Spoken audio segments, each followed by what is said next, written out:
Let me introduce myself. I'm a adjunct faculty member at the Phoenix campus and the professor in charge of the trauma program at Ottawa. I also am a licensed psychologist, and what I want to be talking about here is how to use the new DSM-5, particularly in relation to substance disorders, because it's quite different than it used to be. Let me talk for a minute about DSM-5 in general. As you know, or maybe you don't know, all the axes have gone away. There is no multi-axial diagnosis anymore.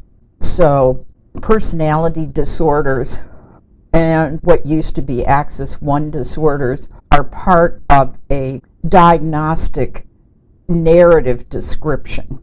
And I'm going to talk a little bit about what else gets included in those. And then when I talk about substance use, we'll come back and look at how you might formulate a diagnosis. But what happens is that we don't have Axis 3 as a separate diagnosis. Medical conditions just become part of the narrative. We also don't have an Axis 4 for stressors anymore. Instead, what we have is 130 V and Z codes, which are things like experience to trauma, combat-related, domestic violence, other things that might be the stressors that are triggering the disorder. The other thing that we don't have is Axis 5. Now, substances are a little bit different than some other categories because they have a built-in severity index, and we'll talk about that in a few minutes. But there's also an instrument that's available both in the back of the DSM-5 and on a website. It's called the WHODAS, World Health Organization Disability Assessment Scale. And it's going to be used with all disorders because what it does is allow you to assess how disabled is this client because of their difficulties, and talks about several different areas: mobility, relationships with others, participation in social life. So it allows you to come up with a number that will show you the areas in which the client is disabled by their disorder. That's basically what we're going to have instead of the multi-axial diagnosis. You're going to want to log on to a website called Psychiatry Now, because there are 80 clinical assessment instruments that can either be filled out by the client, by a parent, sometimes by a reporter, or by the clinician, so that they may have severity indexes for, say, psychotic behavior that the clinician fills out. They have what they call cross-cutting symptom measure, which just gives you an overall assessment of what kinds of symptoms the client is experiencing. Might be useful to do with substance disorders, just to make sure that there isn't something else that's going on at the same time. They also have specific assessments for things like PTSD, obsessive compulsive behaviors, depression, anxiety. The expectation is that you will do a level 1 cross-cutting assessment and then use some of the assessments in level 2 to give you a better idea of what might be going on with the client. So there's a pretty sophisticated set of assessment instruments. One of the nice things about them is they're very short. So they can be used, for example, as a session-by-session assessment of how is somebody's depression level, how's their anxiety level, how's their PTSD level since my last treatment with them. There's also a website that has a lot of assessment instruments for substance abuse. It's called Project Cork, C-O-R-K. Has the DAST, the MAST, the audit. Um, just useful to have them, because one of the things that that site does is give you all the research evidence related to those assessments, and gives you both a sheet that you can have clients fill out and a scoring key for the assessment. So it's a good source of other assessment information for substances. Let me talk now, though, about how the DSM-5 differs in how it treats substance use. The main thing is they have done away with the differentiation between substance use, substance abuse, and substance dependence. There is one category now, and it's called substance use. It's diagnosed for every medication. For example, you might have one for prescription painkillers, one for methamphetamine, one for alcohol, and it will be alcohol use disorder.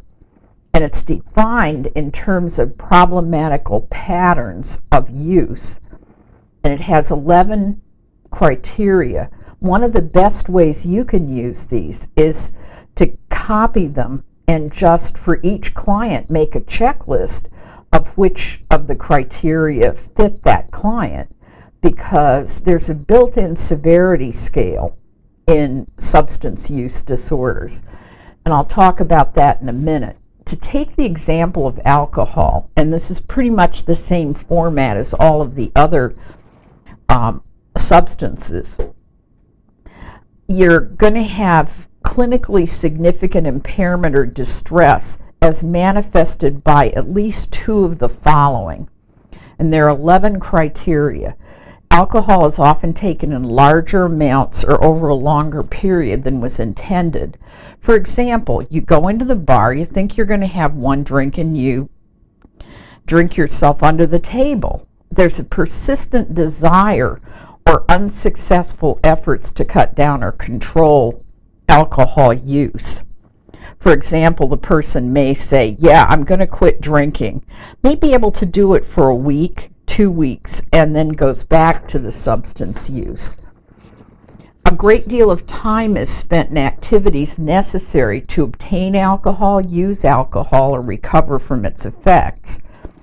So if a person has hangovers on a regular basis, spends all evening, every evening in a bar, then that would certainly qualify for this criteria. Craving or a strong desire or urge to use alcohol.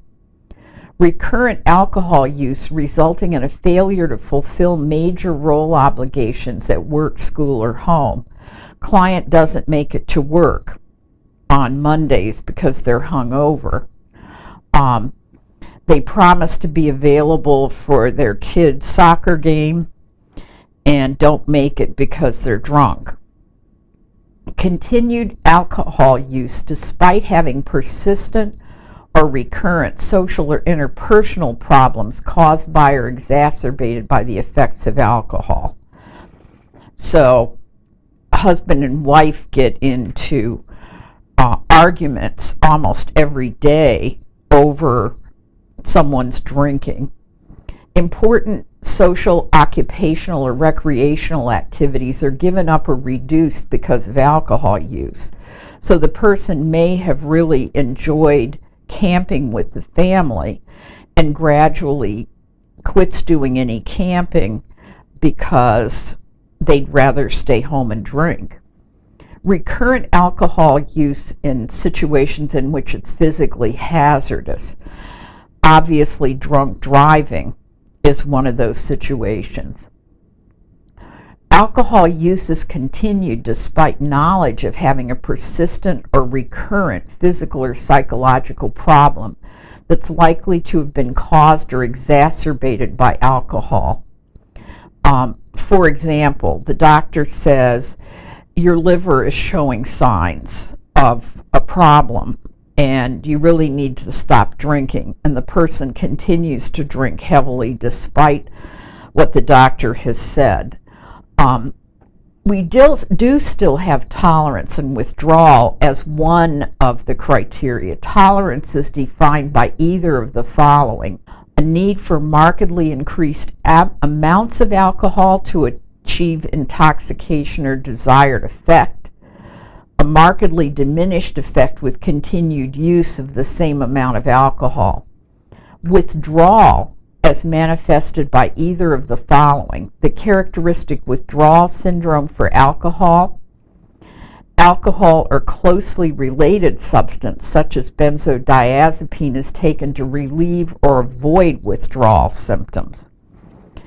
The severity of the disorder depends on how many of these criteria fit. So if you have 2 or 3 of them, it's mild, probably corresponding to the alcohol use disorder in the DSM-4. If you have 4 or 5, it's moderate, and if you have 6 or more, it's considered severe. They also have diagnoses for alcohol intoxication and alcohol withdrawal. So, for example, if you're doing a clinical intake and the person is clearly intoxicated, then you would add that to the diagnostic picture. Or if the person is beginning to experience symptoms of alcohol withdrawal, that would be another diagnosis that would accompany the alcohol use disorder. So what you're doing is basically counting the symptoms. How many of these does this client exhibit? That's why it's useful to actually copy the criteria, and they're virtually the same for all of the substances, and just make a checklist. Okay, how many of these does this client fit? How many of these does this next client fit? Which is going to help you to make an assessment of mild, moderate, or severe substance use. So in some ways, it's got the criteria built in. One of the things that's a little bit challenging about the DSM-5 is that every substance has its own diagnosis. So you're going to diagnose alcohol use disorder, cannabis use disorder, methamphetamine use disorder, if you have somebody who has polysubstance problems. The diagnosis might go something like 45-year-old male with severe alcohol use disorder, combat related, which is the V code, and has disabilities in interacting with other people and communication. So the diagnosis is going to be more in paragraph form than in outline form. I hope this has been helpful for looking at how to diagnose alcohol use disorders, and I hope you will get on to psychiatry now and look at the assessments, because I think the expectation is going to be that you will use some of those assessments to check and see if there are other related problems. For example, you have somebody who's a Vietnam veteran who has chronic PTSD, alcohol use disorder. That would be kind of a picture of that client. So poke around the DSM-5. You'll get familiar with it and be able to use it in all of your diagnostic work.